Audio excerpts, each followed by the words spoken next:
acuerdo? Gracias, doctor. Inicialmente quiero darle agradecimiento a las queridas compañeras representantes que me han apoyado en el tema de poder, la logística de esta clase. Les agradezco mucho. Realmente tengo ese inconveniente, aparte de que estamos en una modalidad, un cierto modo, que a veces es un poco difícil, pero que esperamos que a través del entendimiento que hagamos a través de este medio podamos entendernos y poder satisfacer todos los conocimientos al respecto. No sé si ya estarán todos o faltarán todos los compañeros todavía.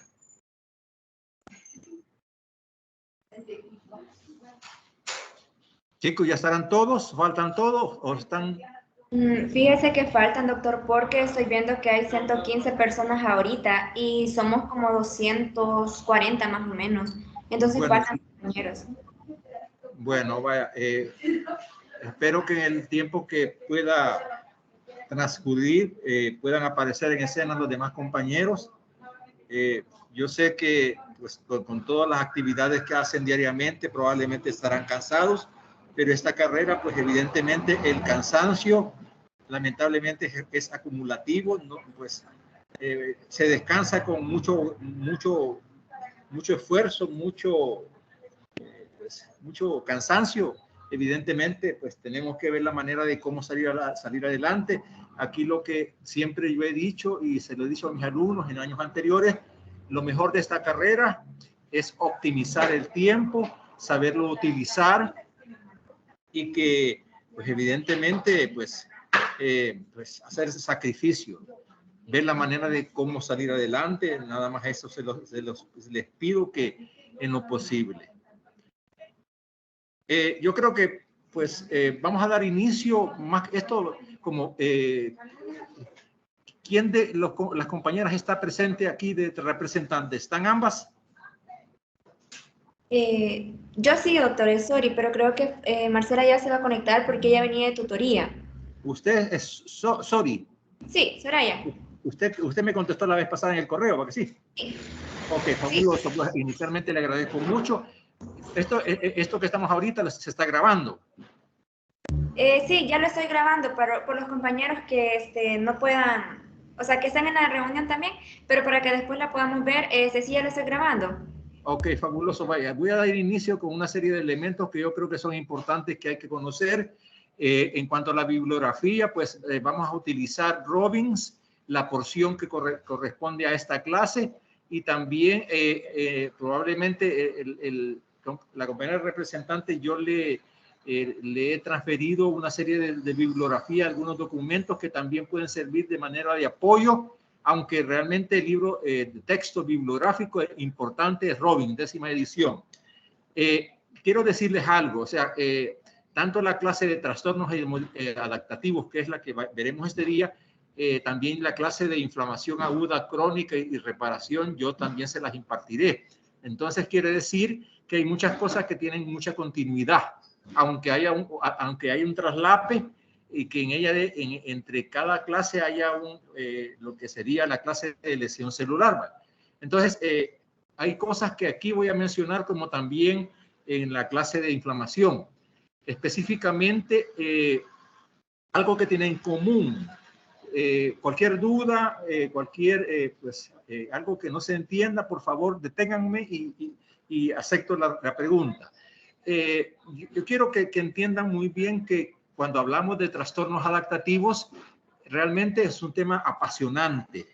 Es un tema en donde realmente, aunque indiscutiblemente, inconscientemente, como seres humanos actuamos diariamente, nos daremos cuenta que a veces, en nuestro cuerpo, que realmente es el órgano que actúa ante la realidad de la cual vivimos, nos daremos cuenta que a veces aparecen alteraciones llamativas que a veces son momentáneas, pero que inicialmente todo tiene mucho que ver con algo que le ha dado su origen.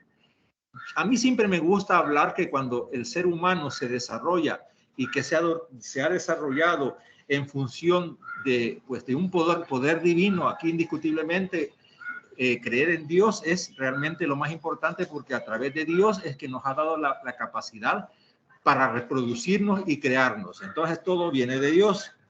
La cuestión es la siguiente, o sea, ya desde el campo médico hay una serie de conceptos que son importantísimos.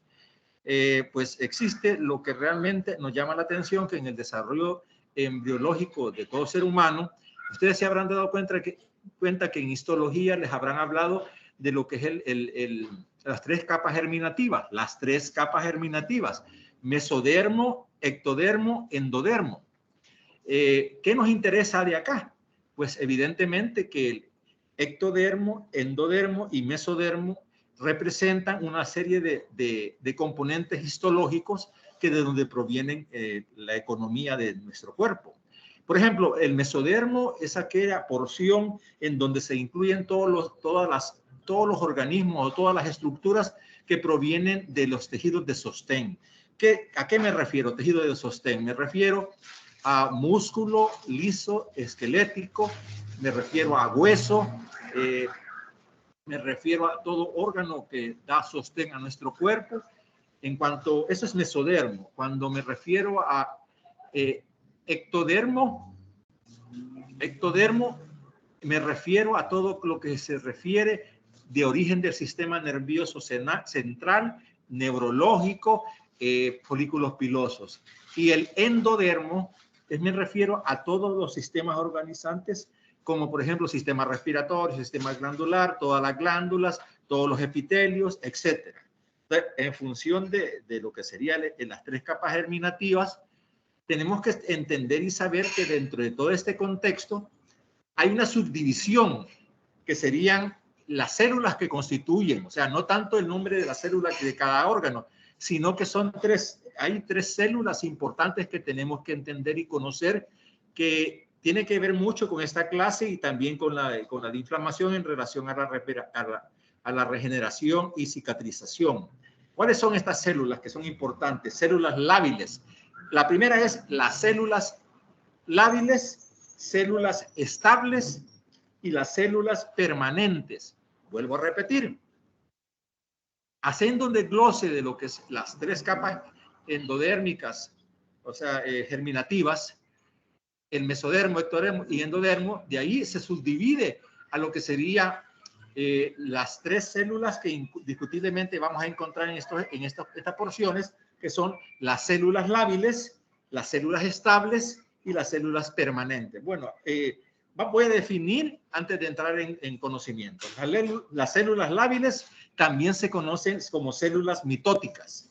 Son aquellas células que se caracterizan por estar en permanente renovación constante. Son aquellas que constantemente viven a la par de nosotros. ¿Como cuáles? Células de la piel, células de la mucosa de las estructuras internas, por ejemplo, mucosa epitelial, médula ósea, los tres elementos sanguíneos, o sea, específicamente hematíes, glóbulos blancos y plaquetas.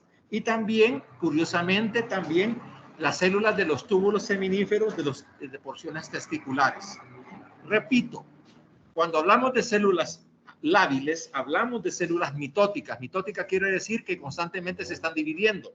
Son componentes de renovación y de cicatrización constante.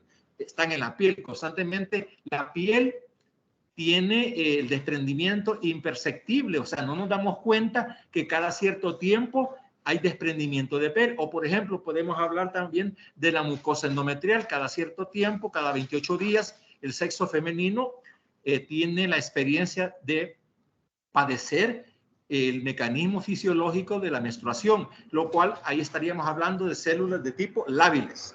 Como también la médula ósea. Acuérdense de que aquellos procesos de hemorragia en donde hay pérdida sanguínea, automáticamente hay un mecanismo. Acuérdense que el hematíe tiene aproximadamente un tiempo estipulado de regeneración, que hace de que no se pierda. Ahora, dependiendo de algún problema patológico, va a disminuir. Y los túbulos seminíferos testiculares. Todo esto engloba lo que son las células lábiles o también llamadas células mitóticas.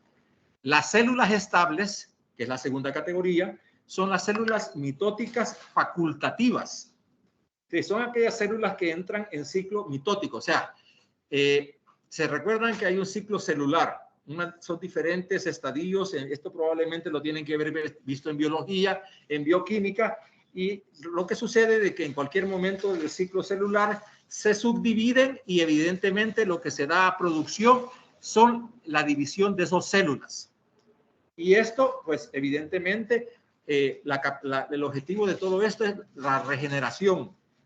¿En qué porciones o órganos vamos a encontrar esto? En el hígado, en el riñón, en tejidos endocrinos, en tejidos fibroconectivos.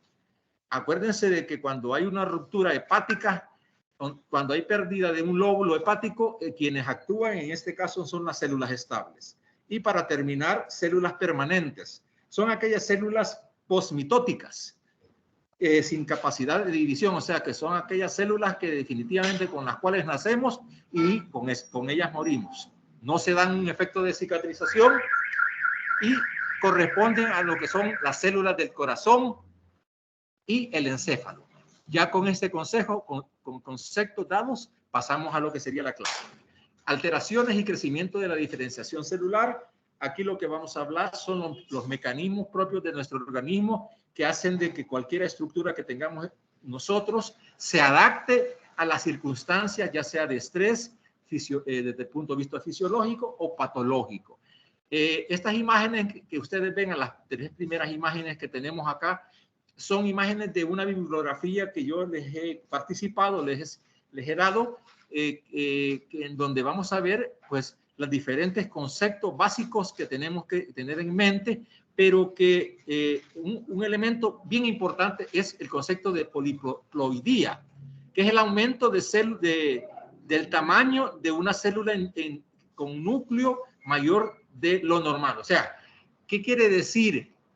Que la poliploidía va a ser un concepto casi diríamos en común con todos los trastornos adaptativos que vamos a tener, que es en donde vamos a encontrar que el núcleo va a tener una alteración significativa en relación a todo. Vamos a tener el concepto de hipertrofia, el concepto de hiperplasia. Siguiente imagen, por favor. Aparte de todo esto, vamos a tener en mente de que todos estos procesos tienen una etiología, una consecuencia, una complicación, etcétera. También vamos a manejar otro concepto que es la atrofia. Siguiente imagen. Siguiente imagen. Y de ahí vamos a hablar las anteriores. Quiero que tengan en mente esto. Deténgase, por favor, un momentito en el metaplasia. Esto casi diríamos sería una pregunta de examen. Los trastornos de diferenciación celular, son la displasia y metaplasia. Pero qué curiosidad tienen, que son hallazgos que netamente no lo vamos a ver solo a través de microscopio. O sea que los hallazgos de displasia, metaplasia y anaplasia son hallazgos microscópicos que los vamos a ver evidentemente a través del microscopio. En cambio, los que acabamos de mencionar, que es hipertrofia, hiperplasia y atrofia, esos también los podemos ver por el microscopio, pero también los podemos ver a través de evidencia macroscópica. Siguiente imagen. Ahora, lo importante de todo esto, chicos y chicas, es que las adaptaciones son cambios reversibles. Cambios reversibles. Si usted deja de hacer lo que está haciendo, que le provoca algo, pues va a desaparecer. Y lo que vamos a ver es alteraciones en cuanto al tamaño, el número de células, el fenotipo, la actividad metabólica, que en cierto modo va a ser alterada, o las funciones de las células en respuesta a cambios de su ambiente. Ahora, adaptación celular, trastornos adaptativos. ¿Qué es? Es el aumento de la demanda funcional sobre un tejido que puede compensarse mediante el aumento del número de células, que sería hiperplasia, o del tamaño del celular, o sea, el tamaño. Algo que es curioso, chicos y chicas, es que, o sea, evidentemente vamos a ver algo diferente. El tamaño va a tener evidencia. Ahora, pero la diferencia va a ser en lo siguiente. Por ejemplo, la hipertrofia es un aumento del tamaño de las células que provoca un incremento del tamaño en el órgano afectado. O sea, que evidentemente la hipertrofia va a tener un aumento del tamaño, pero no va a haber aumento en el número, solamente va a ser que pues no va a tener células nuevas, sino que lo que va a tener es que solo las células se van a hacer grandes. En cambio, la hiperplasia es un trastorno adaptativo que va a surgir cuando va a haber el incremento del número. Eso quiero que lo tengan bien claro. Hiperplasia es el aumento del número y la hipertrofia es el aumento del volumen, que tanto y va a ser perceptible a través de nuestros ojos. Ahora, lo curioso de la hiperplasia y la hipertrofia es que estos trastornos adaptativos normalmente a veces coexisten entre ellos mismos. O sea, quiere decir que la hiperplasia y la hipertrofia en muchos estadios tempranos de un crecimiento van a estar presentes. Ahora, para que se den todos estos trastornos, evidentemente tiene que haber síntesis e incorporación de componentes estructurales intracelulares adicionales. O sea, que las células van a producir una serie de elementos en necesidad de este mecanismo reactivo, y que al mismo tiempo las células van a ser capaces de dividirse en muchos de los casos, lo primero, chicos y chicas, por estrés. El estrés, en muchos de los casos, la hiperplasia, es por eso de que una hiperplasia a largo plazo hay que tenerle cuidado. ¿Por qué? Porque puede ser un precursor llamativo de un trastorno neoplásico maligno. Siguiente imagen. Ahora, en lo anterior, por favor, se pasó una. No, perdón, siguiente, sí, ahí está bien. Ahora, las células son unidades adaptables, o sea, todas las células tienen capacidad para adaptarse a cambios no tolerables en su entorno, modificando su metabolismo. O sea, esto se da como resultado a un estrés. Ahora, pues hay dos circunstancias básicas para que esto se desarrolle. Primero, por un estrés o realmente por un componente fisiológico, hormonal, o un crecimiento que conlleva a eso. Y súbele un poquito, por favor, la imagen. Y que constantemente estas células, después expuestas a todos estos cambios, evidentemente van a tener cambios, ya sea por cambios dentro del concepto fisiológico o cambios ambientales externos. El que usted esté en un ambiente de muchas fábricas, en donde el humo, la combustión es evidente, lógicamente su aparato respiratorio va a desarrollar trastornos de metaplasia, que ya lo vamos a ver. Metaplasia, que es un trastorno adaptativo de los epitelios que conlleva y que puede, si usted se deja de exponer ese ambiente, pues va a haber una regresión. Siguiente imagen.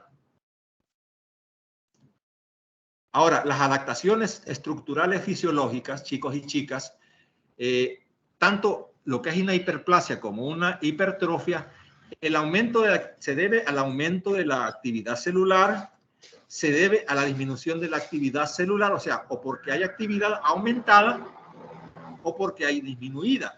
En el caso, por ejemplo, de la atrofia. En la atrofia podemos tener la disminución de la actividad celular, ya sea de manera fisiológica, en el caso, por ejemplo, del envejecimiento, y también alteraciones en la morfología celular, que son situaciones que van a desarrollar a todo esto. Siguiente imagen. Esto que tenemos acá es bien importante. Esto es bien importante. Cambios que vamos a tener en este tipo de células. Cambios, por ejemplo, la atrofia y la hipertrofia tiene que ver con cambios en el tamaño celular. La hiperplasia tiene que ver con cambios en el número de células. Y la metaplasia y displasia, que son cambios de diferenciación celular, evidentemente son cambios que ustedes van a notar a nivel del microscopio, chicos. Eso es lo que quiero que tengan en mente. La atrofia, la hipertrofia, ustedes lo van a ver microscópicamente, lo van a ver macroscópicamente y lo van a confirmar histológicamente. Tanto también la hiperplasia, pero la diferenciación celular en cuanto a su cambio, que es la metaplasia, displasia y aplasia, lo vamos a ver evidentemente cuando tengamos la disposición a través del microscopio. Siguiente imagen.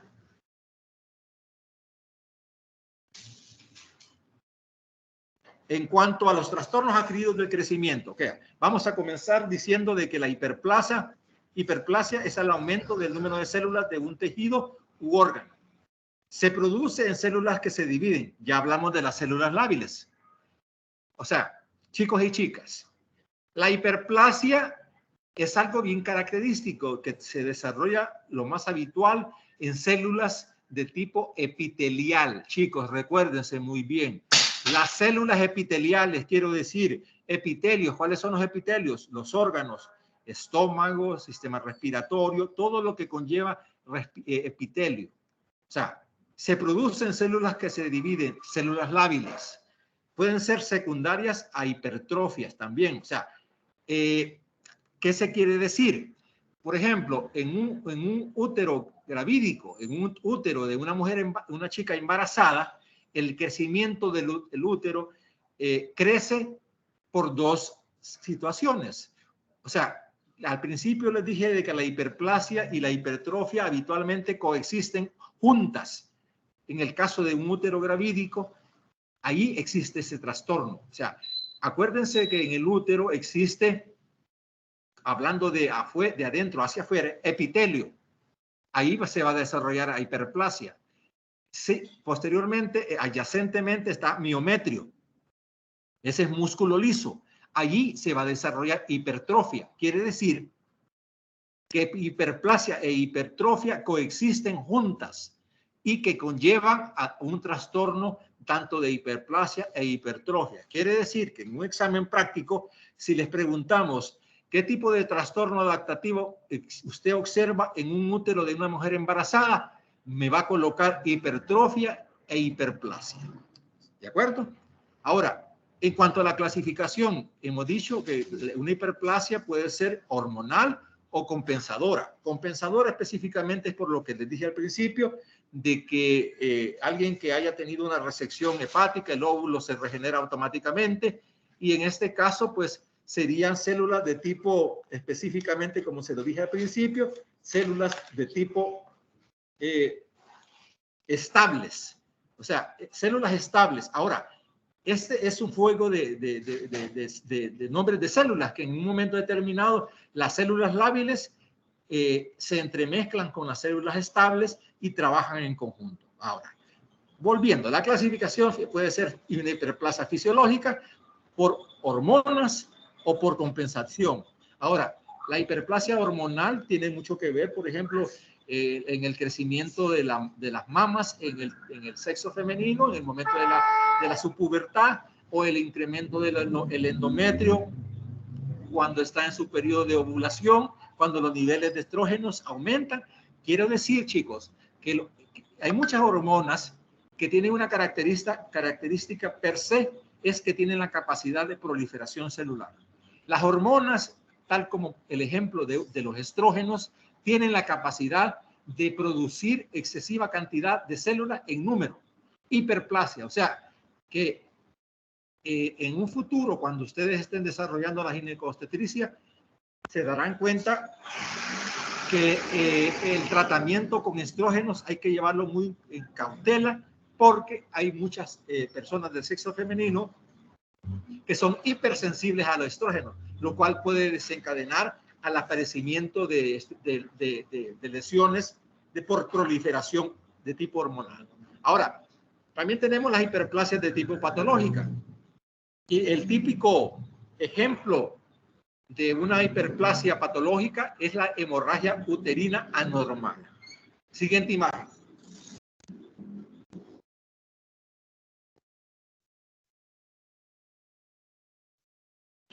Vuelvo a repetir, la hiperplasia fisiológica, tenemos dos clases, la hormonal, que es ocasionada por las hormonas que actúan como factor de crecimiento y desencadenan la transcripción de diversos genes.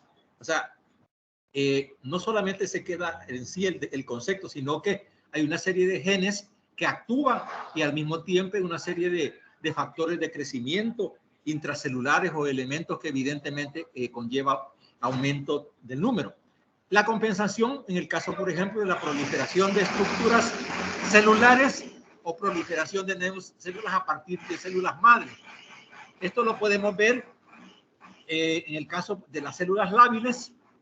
Alguien que haya tenido una hemorragia o el que una célula vuelva a regenerarse, el hematíe, que tiene un tiempo estipulado de regeneración, que tiene mucho que ver en este tipo de trastornos. Siguiente imagen. En cuanto a la hiperplasia, pues sabemos muy bien que el mecanismo para que ésta se desarrolle tiene que ver con aumento de factores de crecimiento, aumento de receptores de los factores de crecimiento, o sea, tanto factores como receptores, activación de la vía de señalización intracelular y factores de transcripción que activan a los genes de proliferación, en el caso genes de factores de crecimiento y genes del ciclo celular. O sea, son estímulos que en un momento determinado van a implicar producción de un determinado pues, mecanismo para producir excesivas células. Siguiente imagen, por favor. Aquí tenemos una imagen en donde podemos tener una idea de lo que probablemente puede ocurrir cuando haya una estimulación para que se desarrolle un incremento del número de células, ya sea por el aumento de factores de crecimiento. Esto va a ser, acuérdese, dentro de la célula. Aumento de los receptores de los factores de crecimiento, activación de la vía de señalización intracelular y la activación de genes de proliferación celular que específicamente van a desarrollar el incremento de las células dentro del contexto de la causa que lo está desarrollando. Siguiente imagen. En cuanto a lo que sería la hiperplasia patológica, aquí pues tenemos que normalmente existen estímulos hormonales excesivos endometriales. Aquellas personas que tienen tratamientos prolongados, vamos a poner el ejemplo de los estrógenos, en un momento determinado pues, la persona puede ser susceptible al desarrollo de lesiones a nivel de endometrio y en dado caso a hiperplasias o hemorragias uterinas anormales, que sería la causa más frecuente, y al mismo tiempo desarrollada por factores de crecimiento que actúan sobre la célula diana. Siguiente imagen. Aquí tenemos ejemplos extremadamente llamativos. El órgano que ustedes que vemos acá es la próstata. La próstata, primero tenemos que reconocer qué elementos histológicos lo constituyen. Si ustedes se darán cuenta, lo que vemos a la derecha son glándulas. Aquí hay que recordar un poquito de histología. Lo que vemos a la derecha son glándulas, son epitelios y que esas glándulas descansan en un estroma. Ese estroma es un tejido de sostén. Ese tejido de sostén es evidentemente músculo de tipo liso mesenquimal. Quiere decir que aquí lo que vamos a estar utilizando es el concepto adaptativo de hiperplasia prostática. Pero este trastorno adaptativo, si ustedes se dan cuenta, dentro de los elementos que constituyen el trastorno, coexisten elementos tanto para hacerle llamar hiperplasia como hipertrofia. O sea, en un examen práctico, ustedes aquí me van a colocar qué tipo de trastorno adaptativo ven ustedes acá. En una próstata es hiperplasia e hipertrofia prostática, que en muchas de las circunstancias es un trastorno benigno. Siguiente imagen.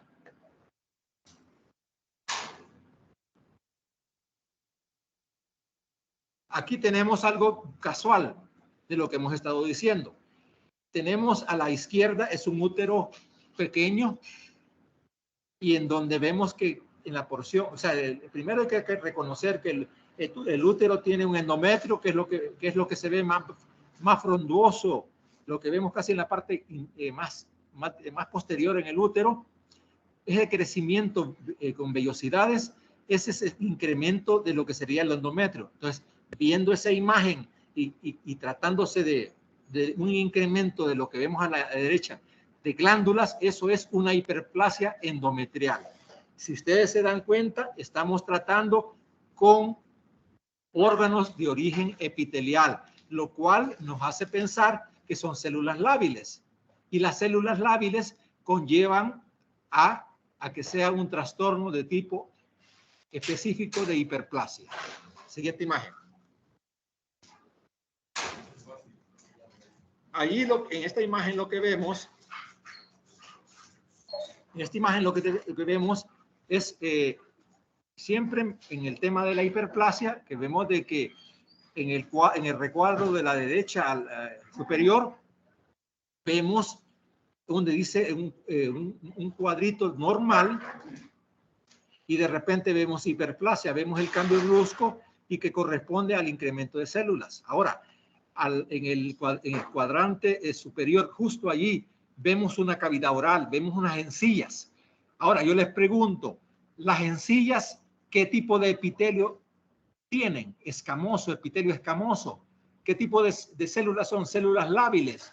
Y las células lábiles per se hacen de que sea y que se le etiquete de la siguiente manera: hiperplasia de células escamosas. ¿Por qué escamosa? Porque son células de epitelio escamoso que corresponden a la encía.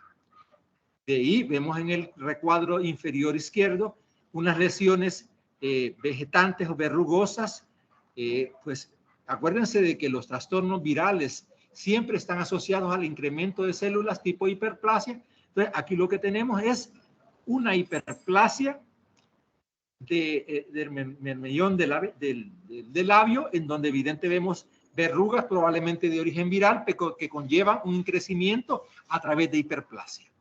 O sea, la idea es que ustedes puedan saber aplicar el término de hiperplasia cuando conlleva y saber que por definición, hiperplasia se acopla a todo epitelio y así, de esa manera le podemos llamar. Siguiente imagen.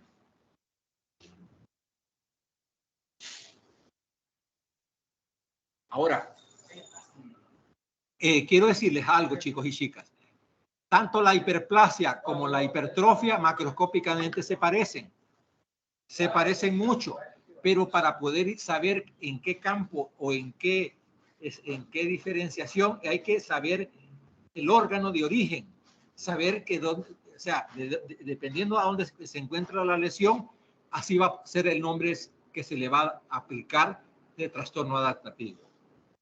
En cuanto al siguiente, que sería la hipertrofia, por definición es el aumento del tamaño de las células, el tamaño de la celular que da lugar al aumento del tamaño del órgano. O sea que aquí no hay proliferación celular.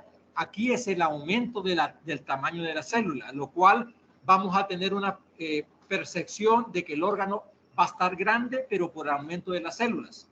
Se produce en células que no se dividen. Aquí, curiosamente, los órganos que evidentemente más están siendo, diríamos, afectos son el corazón, músculo esquelético estriado, o sea, el músculo que está constituido en nuestras articulaciones y el músculo del corazón son los órganos que más habitualmente están implicados y que siempre tienen esa característica de producir específicamente componentes estructurales intracelulares adicionales y pues evidentemente importantes para entender, y al mismo tiempo van a depender el crecimiento de ellos por una estimulación funcional, hormonal o por el crecimiento. Al mismo tiempo, ¿por qué se desarrolla la hipertrofia? Por el aumento de la carga de trabajo y también por la síntesis de proteínas y aumento de números de miofilamentos. Quiere decir que cuando tenemos un incremento del tamaño muscular en la hipertrofia, vamos a tener el aumento de la síntesis de proteínas, aumento de los miofilamentos, esto debido por el aumento de la fuerza, y el miocito, que es la célula estructural, se va a evidenciar mucho más. Ahora, a todo esto, lo más importante, chicos y chicas, que la hipertrofia está asociada a mecanismos de sobrecarga de volumen, secundarios a hipertensión o enfermedad vascular, lo cual en un momento determinado, o sea, sí, va a haber un mecanismo de defensa, pero al final esto puede conllevar a desarrollar una insuficiencia cuando hay un fracaso, ya se pierde la actividad y hay también, aparte de una insuficiencia, una miocardiopatía. Eso es importante que ustedes lo tengan en consideración. Y también este trastorno de hipertrofia, chicos y chicas, vuelvo a repetir, coexiste con la hiperplasia. Cuando vuelvo a mencionar, cuando hay, por ejemplo, un órgano así como el útero en una mujer embarazada, los trastornos de hiperplasia e hipertrofia coexisten mutuamente. Entonces se desarrolla, recordemos que también en el útero hay componentes musculares, músculo liso del miometrio y tanto hay epitelio en el epitelio glandular. ¿De acuerdo? Es curioso de que la hipertrofia a nivel científico, con lo cual más ha tenido más estudio, es a través de la hipertrofia, y al mismo tiempo porque se han desarrollado o se han percibido que en estos mecanismos hay sensores mecánicos de la célula que detectan aumento del tamaño.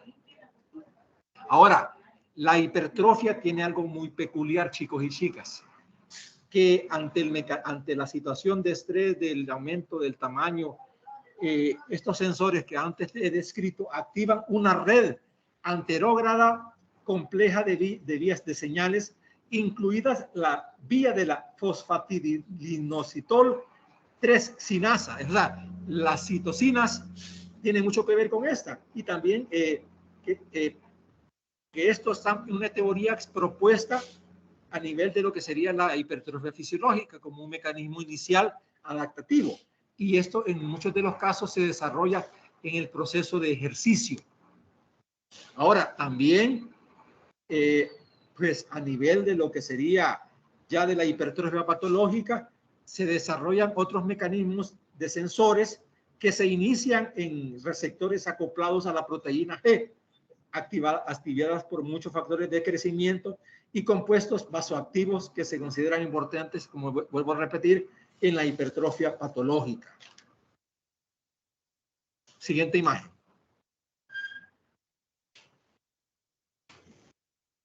Hay una cosa bien curiosa también en la hipertrofia que está asociada a una expresión de otro gen. Un gen que habitualmente ustedes en fisiología lo tienen que haber repasado. Es el factor natriurético auricular, que es una hormona peptídica que provoca la secreción de sal en el riñón, o sea, el aumento del cloruro de sodio, lo cual en un momento determinado reduce, o sea, lo que inicialmente produce es reduce el volumen sanguíneo, pero posteriormente al acúmulo de esta situación, de este componente, aumenta la carga hemodinámica. Siguiente imagen. Perdón. En esta imagen que tenemos acá, hablamos de lo que sería la hipertrofia dentro de dos contextos. El contexto que más me interesa aquí es a la derecha. Patológico, pues puede ser por el incremento del trabajo, el incremento endocrino, el incremento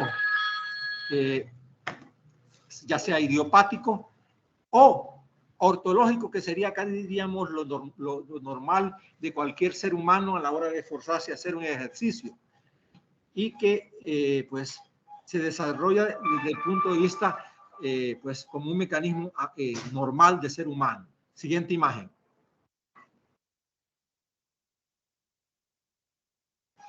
Siguiente imagen.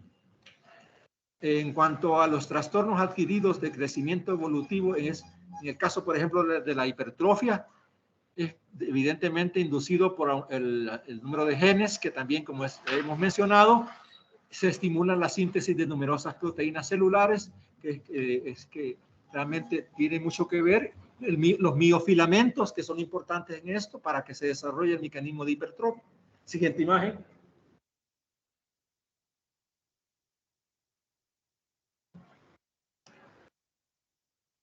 Ese órgano que ustedes están viendo ahí en la cuadrícula del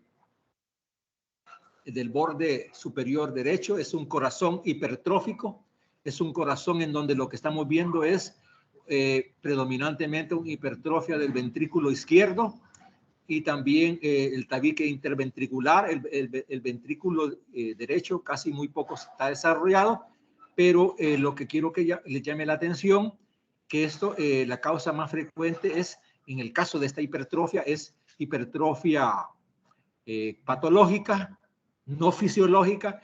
Un ejemplo de hipertrofia fisiológica normal sería aquella persona que pues se dedica al fisicoculturismo, que desarrolla sus estructuras musculares, pero no pasa de eso. En cambio acá ya hay trastorno en el caso de una hipertrofia patológica y la causa más frecuente es la hipertensión arterial no tratable, lo cual va a condicionar en un momento determinado lo que vemos en las cuadrículas de los bordes inferiores, la variabilidad de fibras musculares pequeñas, medianas y grandes, y entre medio de ellas ustedes verán un espacio blanquecino. Aquí lo que vemos son ya cuando las células se han muerto, o sea, células que no solamente se quedan como células aumentadas, sino que llega un momento que mueren. Hay una necrosis, o sea, abajo vemos células necróticas debido a un proceso constante que ha aumentado en tiempo, que conlleva por haber iniciado a través de una hipertrofia patológica. Siguiente imagen.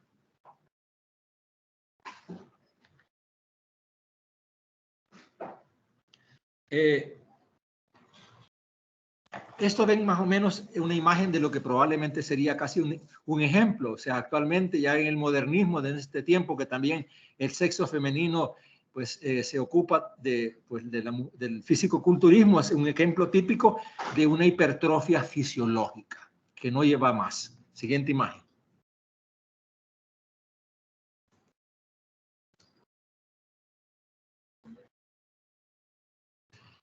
En cuanto hemos visto que la hipertrofia y bien visto la hiperplasia, lo importante es la diferencia, que la hiperplasia va en relación a números, la hipertrofia va en relación al volumen, al tamaño, que también hay una hiperplasia fisiológica, una hiperplasia patológica, hay una hipertrofia fisiológica y patológica. Ahora tenemos otra alteración que también tiene que ver con la atrofia, que es la disminución del tamaño celular, que puede, acuérdense, así como las anteriores que hemos hablado, son mecanismos reversibles.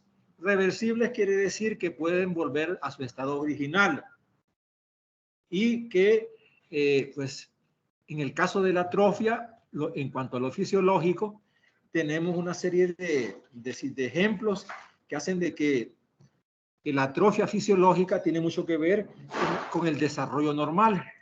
El desarrollo normal me refiero, por ejemplo, cuando un ser vivo nace y pues progresivamente en cuanto a su tamaño, a su desarrollo, hay estructuras que van desarrollando. Por ejemplo, un ejemplo típico en el desarrollo embriológico, el que desaparezca la notocorda, el que desaparezca el conducto tirogloso, el que en el momento que el crecimiento, el desaparecimiento del timo, el ovario, o sea, en el caso de una mujer ya anciana, en cuanto a su senilidad, a su envejecimiento, es un trastorno que fisiológicamente lo podemos tener. O también una mujer que pierda su capacidad hormonal de estrógeno, progesterona, va a llegar un momento que se va a acoplar el concepto de atrofia a sus estructuras de ovario y útero. Y al mismo tiempo, por ejemplo, la atrofia conlleva también un efecto de regresión. Cuando tengamos la edad de 80, 90 años, nuestra piel va a estar adelgazada y también va a llevar acoplado el contexto, la definición de atrofia dérmica. La atrofia fisiológica, la atrofia, pues más que todo, pues, la atrofia fisiológica, casi diríamos, es algo normal en el ser humano. Póngame la anterior, por favor. Todavía falta. Y la atrofia patológica tiene que ver, chicos y chicas, esto es bien curioso y hay que tomarlo bien en consideración. La atrofia la atrofia, en el caso patológica, la disminución de la función de órgano. Si un órgano empieza a fallar, a disminuir en su función, ya sea por problemas mecánicos, hormonales, el que usted sea un paciente crónico, inmovilizado, que no desarrolle la función de su órgano, puede desarrollar a largo plazo una atrofia de estructuras. Por compresión, que a usted le pongan un yeso, una férula, por largo tiempo, esa compresión que conlleve una disminución del riego, irrigación sanguínea, va a producir una disminución en el volumen. O sea, usted véase que después de que le hayan quitado un yeso, notará la diferencia y usted evidentemente verá que ahí hay una diferencia. Es probable, eso debido que ha habido un mecanismo de presión que ha hecho de que las estructuras disminuyan de volumen. Ahora, eso es reversible, pero en unos otros casos no. El que usted, por ejemplo, pierda la inervación de una estructura, el que usted tenga hay una sección quirúrgica de un trozo de una estructura nerviosa, también induce a la disminución del volumen del órgano, o sea, hay evidente alteración. También la senilidad, el envejecimiento también, el crecer en edad también condiciona en un momento determinado el aparecimiento de una atrofia de tipo patológica. La desnutrición, el que usted no consuma un determinado complejo vitamínico, pongamos el ejemplo de los alcohólicos, el complejo B12, que es realmente el elemento base en deficiencia, es lo que conlleva a que muchas estructuras, órganos pierdan su función. Siguiente imagen.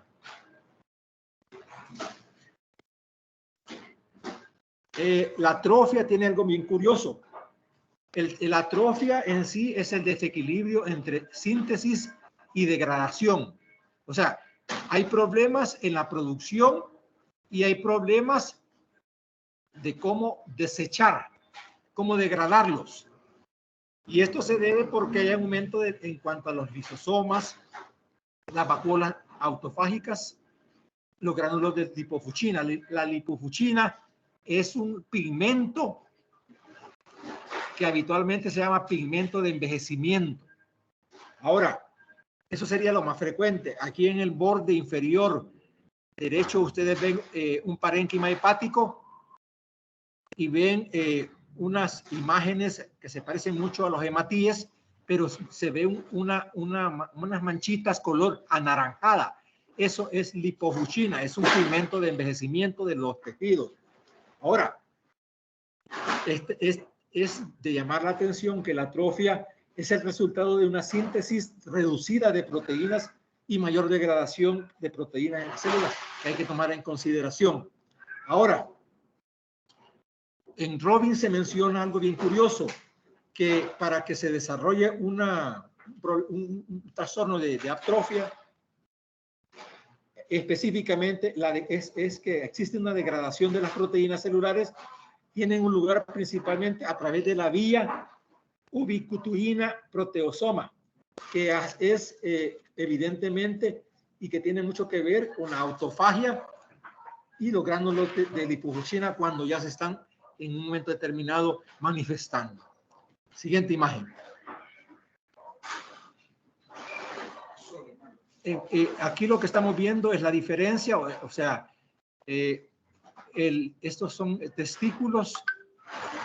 Vemos la imagen de la izquierda superior.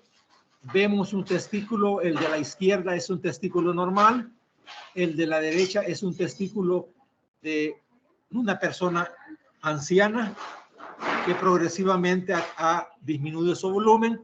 Y aquí en la imagen del cuadrículo, de la cuadrícula inferior derecha, vemos los túbulos seminíferos, casi diríamos pobremente poblados con espermatogonias. Las espermatogonias se ven muy escasamente. lo cual condiciona, casi diríamos en muchos casos, que ya serían un estadio de esterilidad. Esto es una atrofia testicular, que también una atrofia puede ser desarrollada por la compresión de un tumor, que de esta desarrolle adyacentemente, perdón, un tumor que comprima el desarrollo normal de un testículo. Siguiente imagen.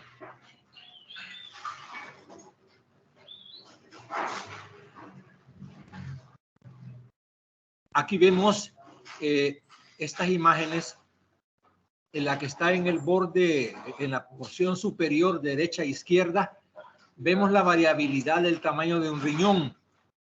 Pero ¿cuál es la causa de que se desarrolle? Tenemos un riñón grande y un riñón pequeñito, pero el problema de esto es la causa de la ateroesclerosis. La ateroesclerosis aquí lo que provoca es la oclusión de la luz arterial, lo cual hace de que haya una insuficiencia arterial, lo cual condiciona que el riñón no se desarrolle y desarrolle el contexto de atrofia. O sea, el riñón tiene tiene disminución de su volumen debido a la oclusión arterial debido a una ateroesclerosis. ¿De acuerdo? De ahí en la imagen inferior vemos la variabilidad entre lo que sería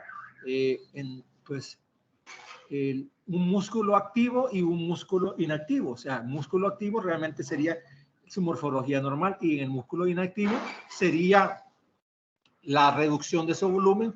En el caso, por ejemplo, la compresión de que se le ponga una férula va a ser evidentemente manifiesta. Siguiente imagen.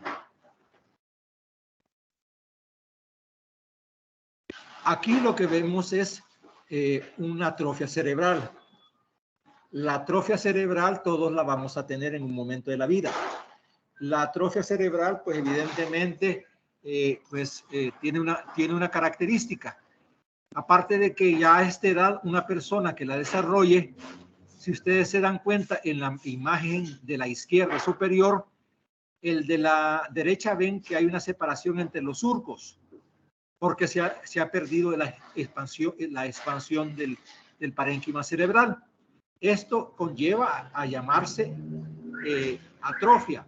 En cambio, en la imagen izquierda vemos una morfología cerebral normal, pero ya a la hora del corte transversal, vemos una imagen de algo muy característico de la atrofia en estas estadías de edad. Aquí tenemos lo que habitualmente ya en patología del sistema nervioso se va a estudiar, la atrofia es vacuo. La atrofia es vacuo es aquella que se desarrolla cuando hay a través de la visualización de los ventrículos. Si ustedes ven los ventrículos laterales, ahí pues realmente hay una distorsión debido a que el origen aquí en estos casos es problemas de tipo vascular, lo cual hace de que los ventrículos laterales tengan una reducción en su tamaño, lo cual haya pues reducción del tamaño y la simetría, lo cual condiciona típicamente lo que es una atrofia cerebral. Siguiente imagen. Aquí vemos la mano derecha, evidentemente más delgada que la izquierda. Esto probablemente tiene que haber sido por alguna férula, un yeso que se le haya colocado y se nota la diferencia, o también pues el desarrollo de oclusión arterial para desarrollar ese tipo de manifestación. Siguiente imagen. Vemos la diferencia. Aquí, por ejemplo, si tuviéramos una alteración de tipo nerviosa, la pérdida o la sección de un nervio, vemos la reducción o la atrofia debido a una sección o cortadura de una estructura nerviosa. Aquí vemos realmente que la pierna, el miembro inferior izquierdo es mucho menos en volumen que el derecho. Es una atrofia también. Siguiente imagen.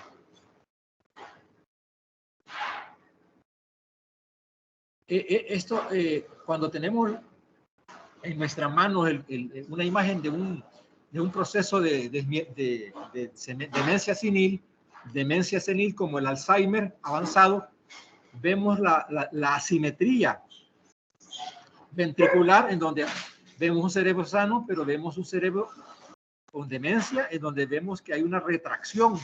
Y eso es realmente lo que les digo. Hay pérdida de la masa cerebral, lógicamente con retracción ventricular. Esa es una atrofia. Siguiente imagen. Esto que ustedes están viendo aquí es un tejido glial, es un cerebro. A la derecha, a la izquierda, perdón, vemos un astrocito de tipo 2. Vemos un astrocito normal, pero a la derecha vemos un astrocito totalmente, diríamos, muerto. Y que esto incluye a lo que sería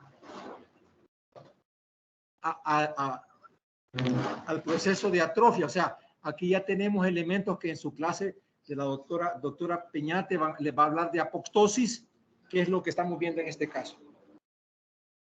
Siguiente imagen. Aquí las imágenes que estamos viendo es para que ustedes traten y vean de un epitelio normal. Puede surgir diferentes tipos de trastornos adaptativos dependiendo la exposición que tengamos, desde una atrofia, una hiperplasia o una hipertrofia. Siguiente imagen. Ahora, tenemos otros conceptos que son importantes de conocer, que son trastornos de la diferenciación celular. La diferenciación celular tiene que ver con hallazgos pues que evidentemente vamos a ver a través del microscopio, que no van a ser a simple vista. La diferenciación celular es la emergencia de las células fenotípicamente distintas a partir de un precursor típico común, por expresión selectiva de genes. Van a ser varios: metaplasia, displasia y anaplasia. Siguiente imagen.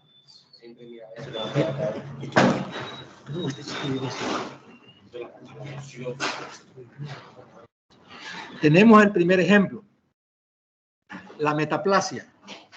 La metaplasia es un cambio reversible por el cual una célula de tipo adulto, ya sea epitelial o mesenquimal, se sustituye por otra de tipo adulto. O sea,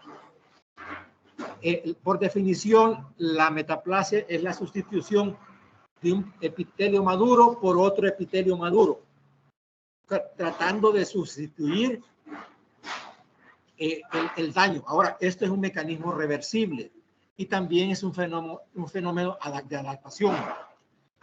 Si usted está fumando, sus vías respiratorias bronquiales van a producir un mecanismo de adaptación.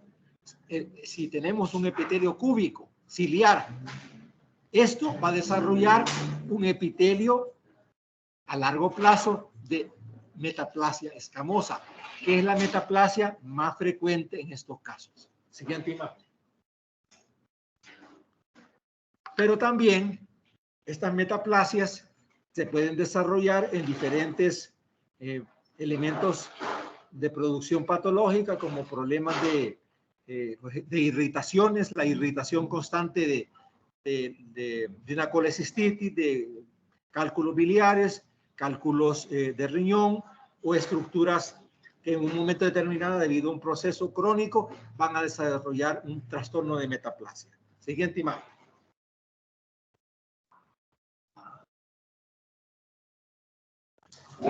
Aquí nada más es la imagen típica de una radiografía de los hallazgos anteriores, que tiene que ver cuando hay un proceso de irritación de vías biliares, nada más. Siguiente imagen. Esto que ustedes están viendo acá, si ustedes se recuerdan, el epitelio del cérvix uterino. El epitelio del cérvix uterino está constituido por un epitelio endocervical y exocervical. Esto que ustedes están viendo acá en la porción del lado derecho es un epitelio escamoso, pues es una metaplasia escamosa que se ha desarrollado en la proximidad del epitelio cúbico. Ahora, en el epitelio, no sé si al recordarse, en el epitelio del endocervix, hay una porción que une el endo y el exocervix, que es la zona de transformación. La zona de transformación es el anclaje de estas dos unidades, que en muchos de los casos es, casi dirían, permeable, y lo que condiciona a infecciones a repetición. Infecciones de repetición vaginales, relaciones sexuales constantes, y es, diríamos, un mecanismo, un hallazgo típico, frecuente, de encontrar una metaplasia escamosa. Siguiente imagen.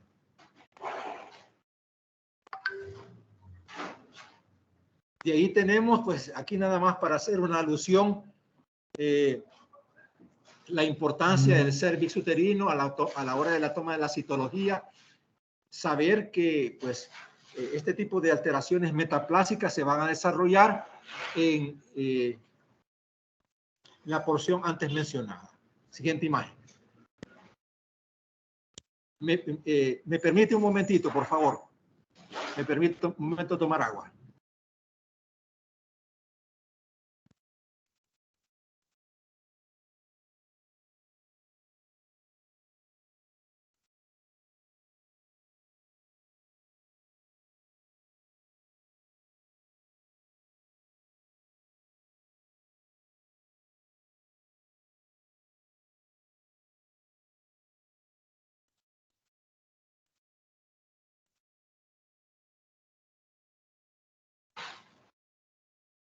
Disculpen la interrupción, ya podemos seguir. Una pregunta, ¿mi audio se está oyendo bien? Sí, se escucha. Bueno, muy amable. Sí, doctor. Bueno, la imagen que estamos viendo ahora corresponde a la porción del cuello uterino.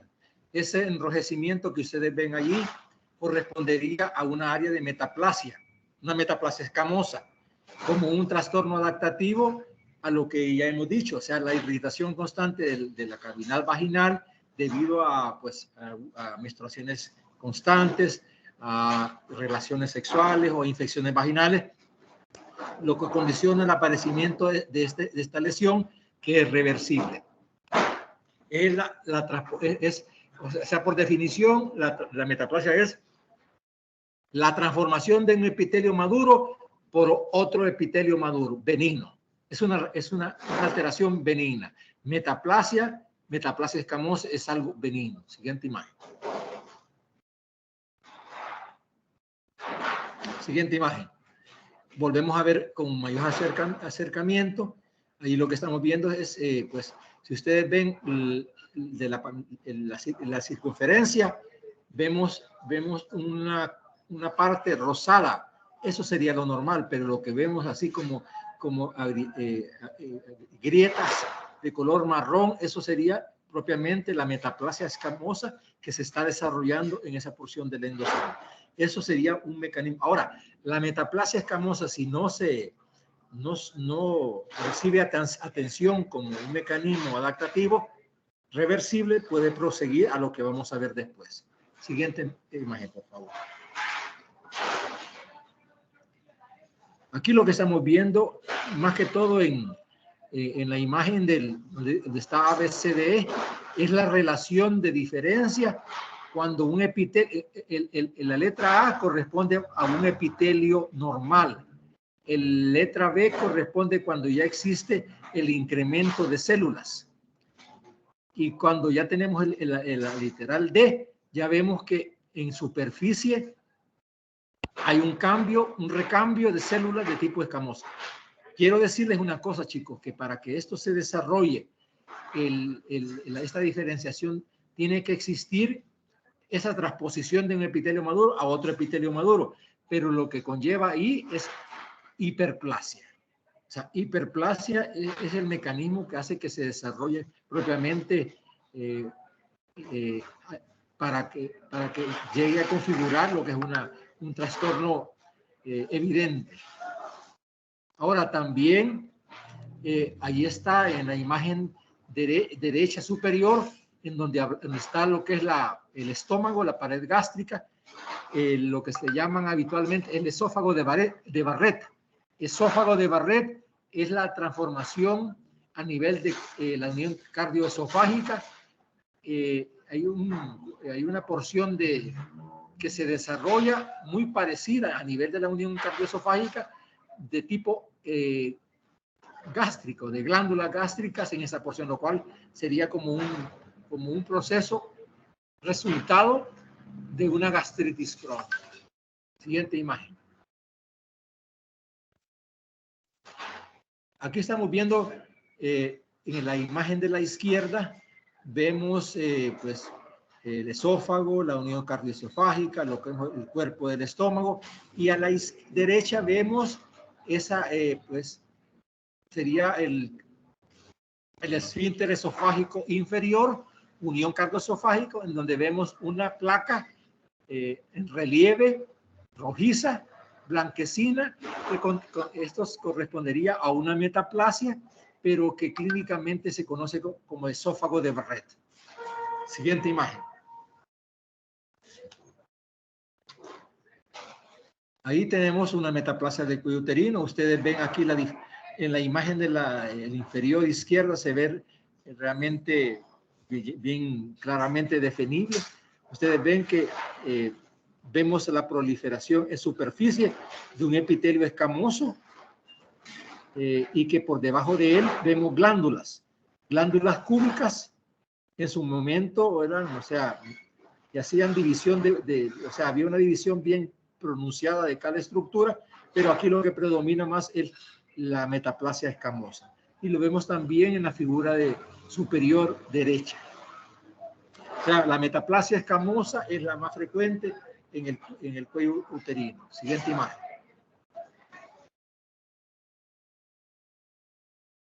Las causas de metaplasia pues pueden ser múltiples.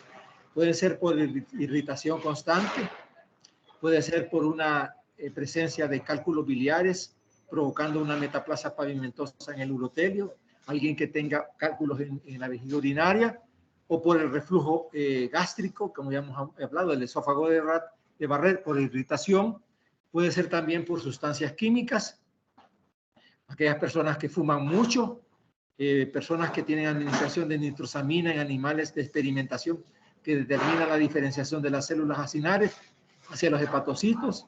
El exceso de vitamina A en la dieta puede producir una metaplasia ósea, mucosa, perdón, en el epitelio pavimentoso de la bolsa de mejilla de hámster, estructuras que son evidentes, y los estrógenos que también puede provocar un exceso, una metaplasia pavimentosa del epitelio cilíndrico del endocervix y la próstata. O sea que hay que tener en cuenta estas alteraciones para saber la probable inicio de una causa de metaplasia. Siguiente imagen. También las metaplasias, o sea, como se los he dicho, la metaplasia escamosa es la más frecuente y del cervix uterino, pero también podemos tener metaplasias no solamente en los epitelios, sino también en tejido conectivo o mesenquimal, que sería la formación de hueso, cartílago o tejido adiposo en tejidos normalmente que no tienen esos elementos. Siguiente imagen.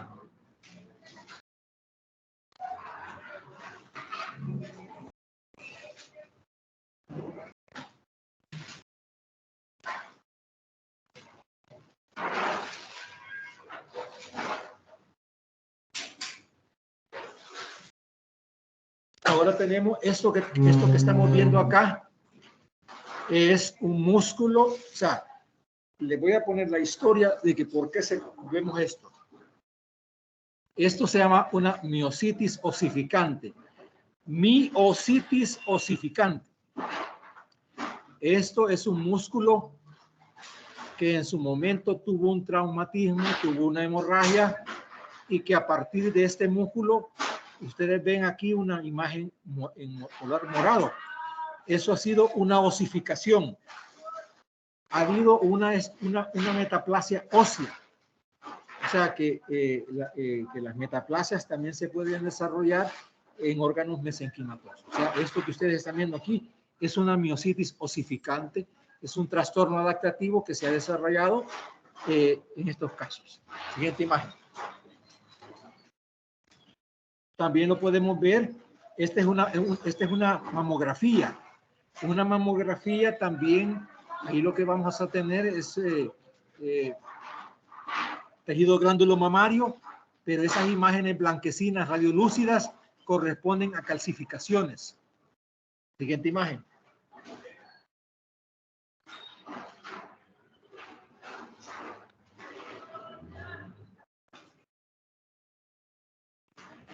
Siguiente imagen.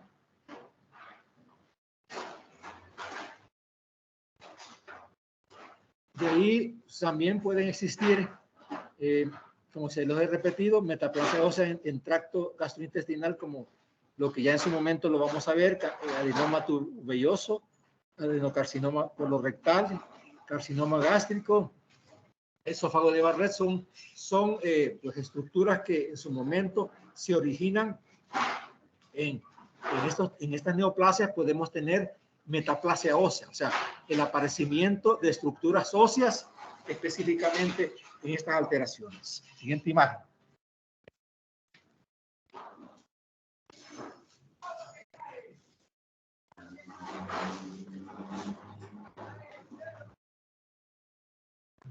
En cuanto a la metaplasia ósea de tubo digestivo, o sea, vamos a tener células tumorales que segregan o sustancias que estimulan la formación de tejido óseo.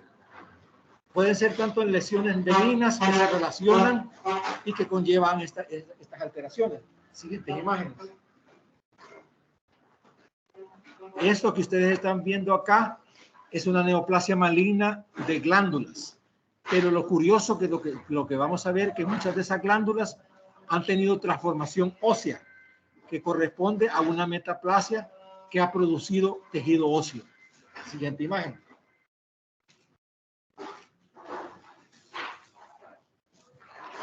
Volvemos a ver la imagen. Ahí son glándulas malignas, pero si ustedes se dan cuenta, a lo que se ve aquí en medio es una espícula ósea, la formación de tejido óseo dentro del contexto de una neoplasia. Siguiente imagen.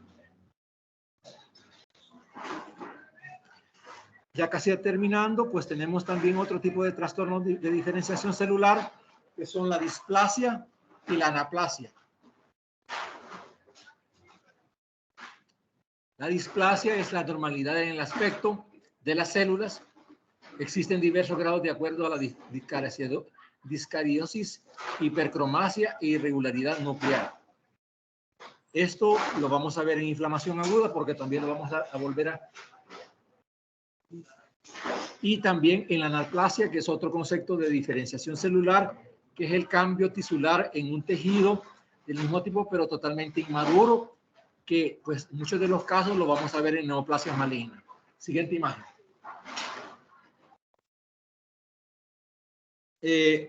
Aquí estas imágenes que estamos corresponden al cérvix uterino.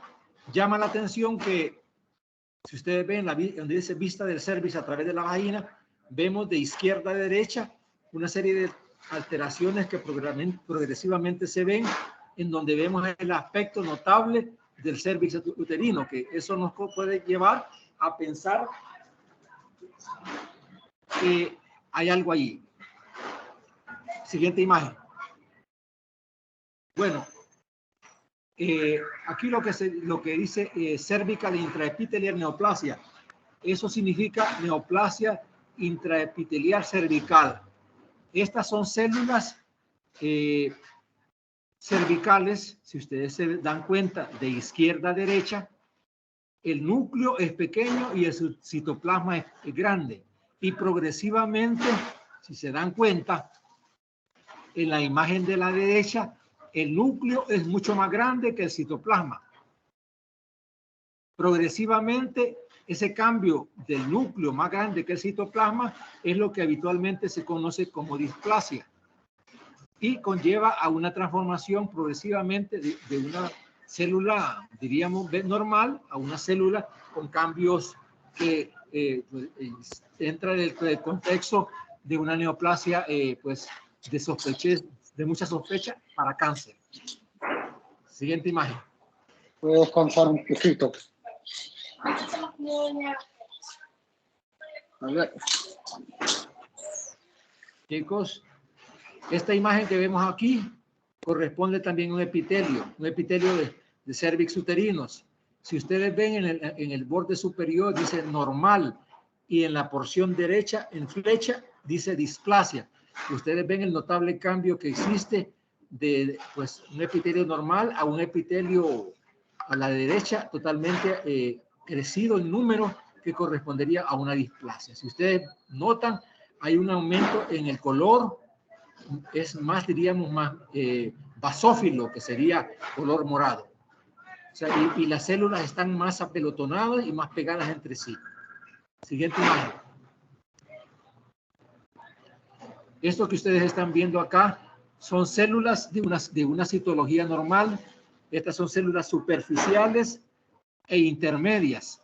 Las células superficiales son las rosadas y las células intermedias son las celestes. Esto sería una citología normal. Una citología normal. Siguiente imagen.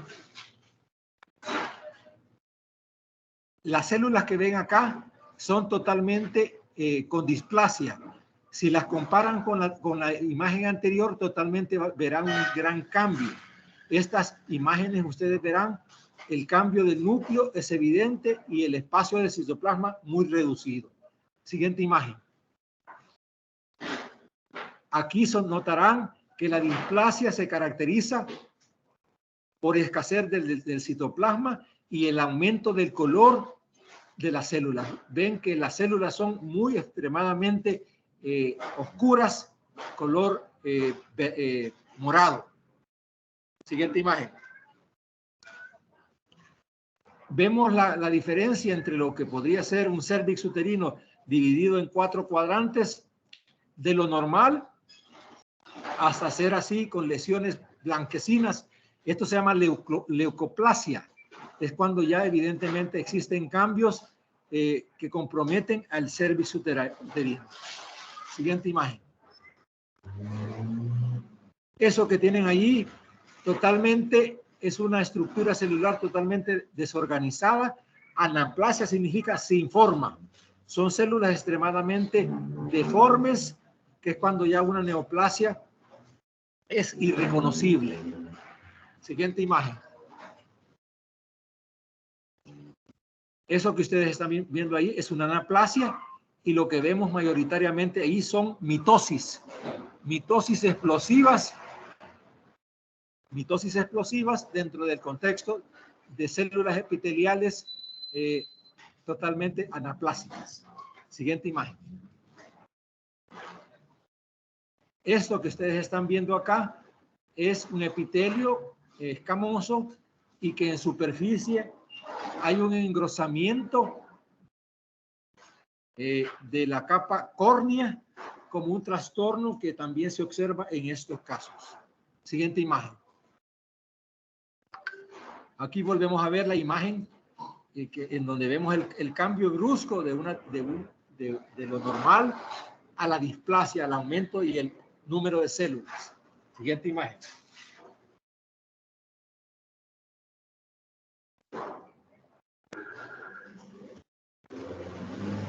Aquí lo que vemos, esto ya es un carcinoma de células escamosos. Esto en su momento lo vamos a ver. Esta es una neoplasia maligna que proviene de una anaplasia. Lo que vemos aquí son células neoplásicas de epitelio escamoso. Vemos perlas córneas. Las perlas córneas son esas estructuras arremolinadas que vemos aquí a la izquierda y casi dirían en superficie, pero que esto conlleva al inicio, que esto probablemente comenzó como una displasia, de ahí pasó a una anaplasia y aquí ya tenemos un carcinoma. Siguiente imagen. Y ya casi por terminar, vamos a hablar de las causas de todo esto. En cuanto a lo que sería causas congénitas específicamente. que tienen mucho que ver con alteraciones congénitas, genéticas, físicas y químicas. ¿Qué quiere decir? Causas genéticas, en el caso, por ejemplo, de alteraciones intrínsecas del genoma, que se pueden expresar a través de un trastorno metabólico ligado a la carencia de una enzima, o por un gen defectuoso, o por una alteración cromosómica. O sea, las alteraciones del crecimiento prenatales específicamente. O sea, aquí lo que vamos a ver son trastornos prenatales del crecimiento, causas genéticas, agentes físicos, como por ejemplo radiaciones ionizantes, agentes químicos como antimetabolitos, drogas, etcétera, que condicionan al aparecimiento de trastornos. Ya lo vamos a ver, y esto tiene mucho que ver con trastornos irreversibles. Siguiente imagen. Aquí hay una serie de conceptos que creo que es importante que tienen que tomar en consideración y aprendérselos. Agenesia, aplasia y disgenesia. Primero, por ejemplo, formación de masa celular embrionaria, diferenciación a tejidos específicos de órganos, organización estructural de los tejidos de un órgano, crecimiento de un órgano hasta el tamaño normal y órgano normal. O sea, esa sería la secuencia de lo que he establecido. Ahora, agenesia. Agenesia significa no formación, en donde realmente no se ha formado un órgano en estructura. Aplasia. Aplasia significa donde si en agenesia significa no crecimiento, aplasia significa en cuanto al tamaño. Disgenesia, dificultad en el desarrollo embrionario. O sea, la disgenesia en diferencia con la digenesia tiene que ver con el inicio del proceso embrionario, y la dipoplasia sería lo macroscópicamente en relación a que es un órgano pequeño. Siguiente imagen.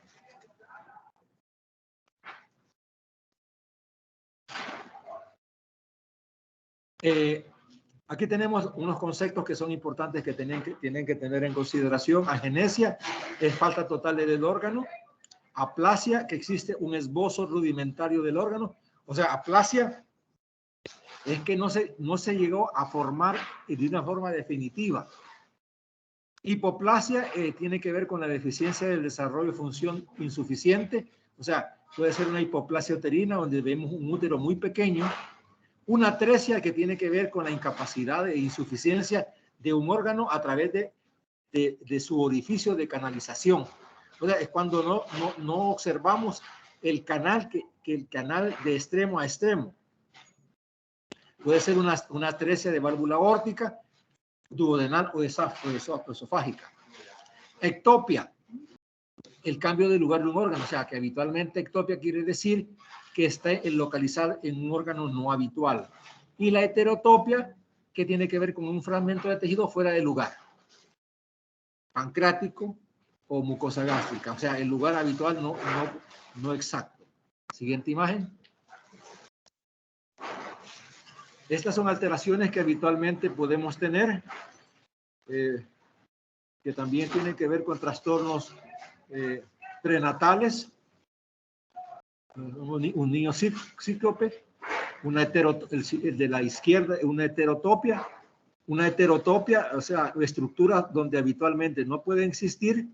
Y, por ejemplo, el niño que está a la derecha, vemos que tiene una serie de alteraciones, niños muy hipoplásicos, escasamente desarrollado.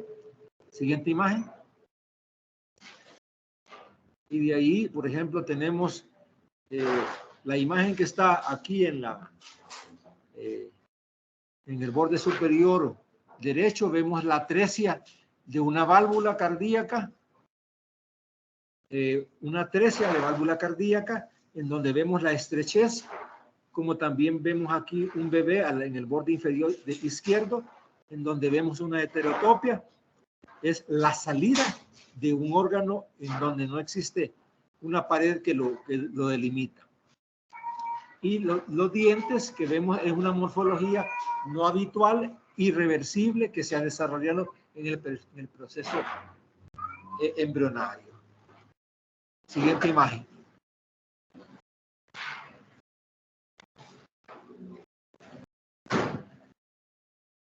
Creo que esta es la última.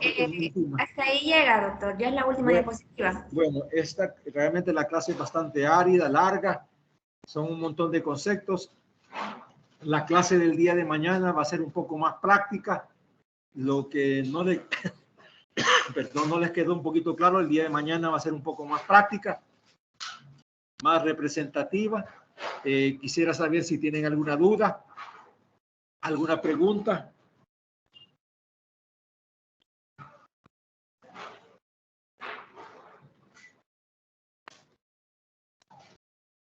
Yo, doctor, es que fíjese que cuando se estaba hablando en la parte de las causas de la metaplasia, ¿Sí? En la diapositiva decía déficit de vitamina A, pero usted cuando habló dijo que era porque tenía más exceso de vitamina A. Entonces eso no me quedó claro si es déficit o exceso. Mire, la cuestión es aquí, en muchos de los casos, el exceso o la disminución siempre va a provocar un trastorno adaptativo. ¿Entiende? En el caso de esto, normalmente lo que hay que tomar en consideración las dos situaciones, por eso se lo mencioné. Es importante porque en algunos libros sale las dos condiciones que en un momento determinado pueden surgir.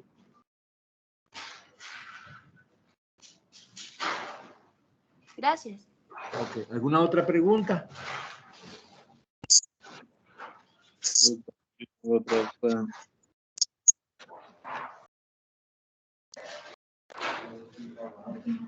Bueno.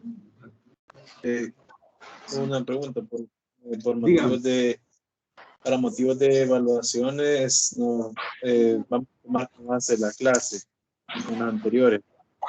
Mire, a la hora de formular las preguntas, lo voy a hacer a través de la presentación, pero también sería bueno que leyeran la porción del libro. Yo creo que con lo de mañana ya vamos a tener un poquito más. Lo que no nos quedó claro este día, el día de mañana, con las imágenes que voy a mostrar, creo que ahí va a quedar mucho mejor y las preguntas van a ser de aquí de la presentación, ¿de acuerdo? Sí, okay. El libro, el de Robin, siempre. De Robin, sí. Okay. Gracias.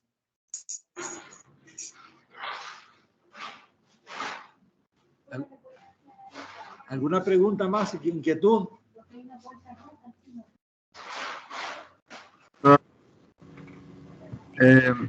Usted hablaba de células estables. No sé si tiene algunos ejemplos de estas células estables.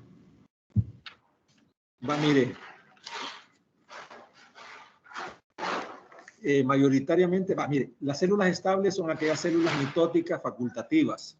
Son células que en un momento determinado están, diríamos, inactivas, pero que debido al proceso que requiere reparación se activan. Y lo que pretenden ellos es que a partir de estos, el objetivo de esto es comenzar a producir células.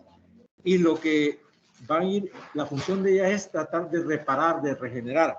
Y los órganos que representan esto son las células del hígado y los riñones.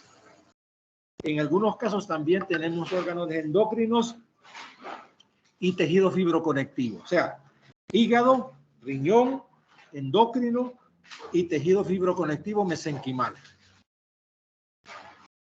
Fibroblastos. ¿De acuerdo? Sí, doctor, muchas gracias. Ok.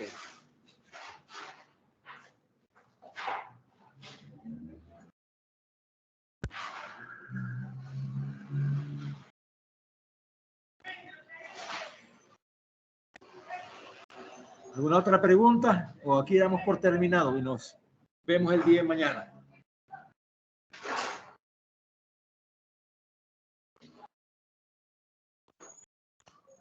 Yo creo que ya no hay preguntas, doctor. Ok, ha sido Un gusto, nos vemos el día de mañana. Agradezco mucho su ayuda. Gracias. Bueno, doctor, ya sabe. Buenas tardes. Buenas tardes. Gracias. Gracias, doctor. Gracias, doctor. Gracias, doctor. Buenas tardes.